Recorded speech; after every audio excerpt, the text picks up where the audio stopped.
సంవత్సరానికి కడుతున్న వడ్డీ సుమారుగా 7,000 కోట్ల రూపాయలు. సుమారుగా అంటే నెలకు 5,000 6,000 కోట్ల రూపాయలు, నెలకు 500 600 వడ్డీ కట్టేది.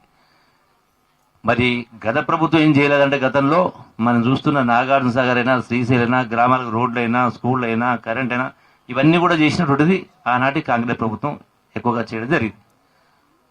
మరి 10 సంవత్సరాల కేసీఆర్ నేను దేశానికి ఆదర్శంగా పరిపాలన చేసిన అనేది చెప్పుకుంటూ వచ్చిండ్రో, మరి ఒక్క ముఖ్యమంత్రి 10 సంవత్సరాల కాలంలో ఈ 65,000 కోట్ల అప్పును 8 లక్షల కోట్లకు తీసుకుపోవడం జరిగింది. ఈ 8 లక్షల కోట్ల అప్పుకు ఈనాడు ఈ ప్రభుత్వం, కాంగ్రెస్ ప్రభుత్వం సంవత్సరానికి 75,000 కోట్ల రూపాయలు 75,000 కోట్ల రూపాయలు వడ్డీ కడతా ఉన్నాం. అంటే గడిచిన 2 సంవత్సరాల కాలంలో 1,50,000 కోట్ల రూపాయలు కంతులు మీదైతే ఈఎంఐ అంటామో, ఇన్స్టాల్మెంట్ అంటామో, వడ్డీ అంటామో, ఈ 2 సంవత్సరాలు 1,50,000 కోట్ల రూపాయలు కట్టడం జరిగింది.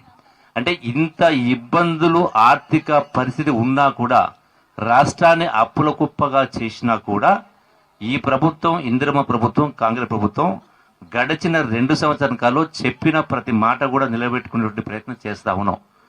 అది ఒకటి ప్రధానంగా ఇలా ఇందిరమ్మ ఇళ్ళు. ఇప్పుడే గౌరవ మంత్రి గారు వివేక్ గారు అదనంగా మళ్ళీ ఇప్పుడు ఇండ్లు కూడా మంజూరు చేయడం జరిగింది. ఇప్పుడు కలెక్టర్ గారికి ఇవ్వడం జరిగింది. చెన్నూరు పట్టణానికి కూడా అదనంగా ఇల్లు రాబోతున్నాయి. మళ్ళీ 2వ విడత కూడా ఇంకా రాని వాళ్ళు ఉంటే 2వ విడత కూడా ఏప్రిల్ తర్వాత మళ్ళీ కొత్త కూడా 2వ విడత కూడా ఇందిరమ్మ ఇళ్ళు ప్రభుత్వం మంజూరు చేయబోతా ఉంది. రాని వాళ్ళు నిరాశ పడాల్సిన అవసరం లేదు. అట్లాగే 20,000 కోట్ల రూపాయల రైతుల రుణమాఫీ చేయడం జరిగింది.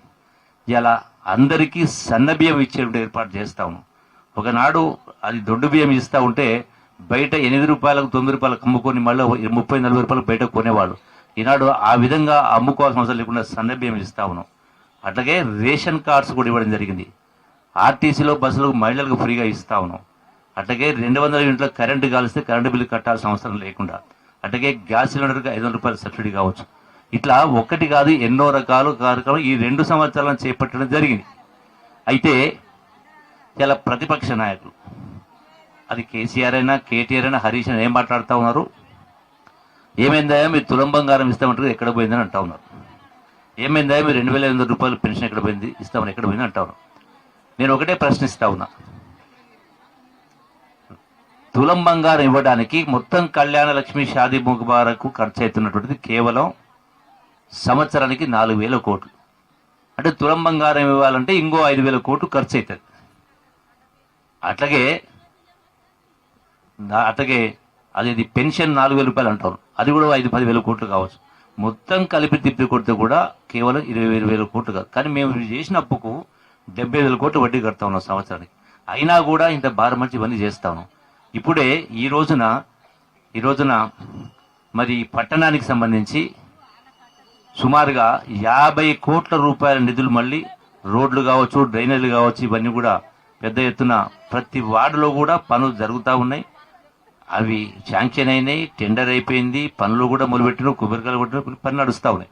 ఇవి కాకుండా ఇంకా 40-50 కోట్ల రూపాయలు వివిధ ఫండ్స్ మరి యొక్క వివేక్ గారు, మంత్రి గారి చేతుల్లోనే ఉన్నాయి. అవి కూడా అభివృద్ధి కార్యక్రమం జరిగిపోతున్నాయి.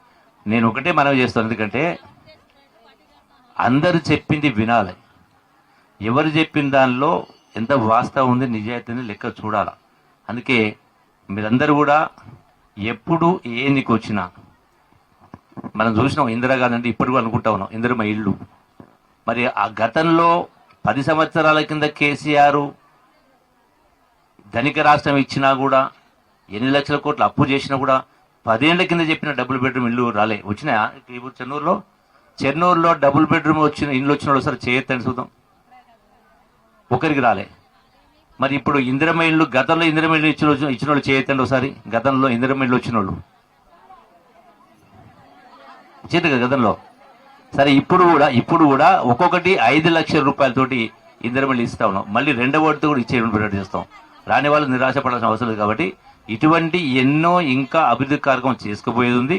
2వ విషయం ఏంటంటే రేపు ఈ మున్సిపల్ ఎన్నికల్లో రాష్ట్ర ప్రభుత్వం ముఖ్యమంత్రి గారు ఉన్నారు అక్కడ, కాంగ్రెస్ ప్రభుత్వం ఉంది ఇక్కడే మన గౌరవ మంత్రి గారు వివేక్ గారు ఇక్కడే ఉన్నారు. మరి రేపు మున్సిపల్ ఎన్నికల్లో కాంగ్రెస్ పార్టీ అభ్యర్థులను గెలిపేయకుండా ఇంకెవరికో కనుక పొరపాటున ఏదో రకరకాల ప్రలోభాలకు గనక లొంగి ఓటేస్తే మరి 3 సంవత్సరాలు ఏది అభివృద్ధి చేయాలన్నా మీ వార్డులో ఉన్నటువంటి కౌన్సిలర్స్ అధికార పార్టీ కాబట్టి కాంగ్రెస్ వాళ్ళని గెలిపించుకుంటే మీ ఇంకా రకరకాల అభివృద్ధి కార్యక్రమాలు జరుగుతాయి. కాబట్టి దీన్ని కూడా దృష్టిలో పెట్టుకొని మీరందరూ పెద్ద మనం చేసుకొని కాంగ్రెస్ పార్టీని ఆశీర్వదించమని కోరుకుంటూ, నా కోసం కాదు, వివేక్ కోసం కాదు, మీకోసం, మీ యొక్క పట్టణ ప్రజల భవిష్యత్తు కోసం, మీ వార్డులో అభివృద్ధి కార్యక్రమాల కోసం పెద్ద మనసుతోటి ఆశీర్వదించాలని కోరుకుంటూ సెలవు తీసుకుంటున్నా. జై హింద్, జై తెలంగాణ, జై తెలంగాణ. అందరికి నమస్కారం. నాకు ఇంకా వేరే కార్యక్రమాలు ఉన్నాయి కాబట్టి 3 జిల్లాలు పోయింది కాబట్టి అనేది భావించి కోరుకుంటూ సెలవు తీసుకుంటున్నా. చల్తే సాబ్.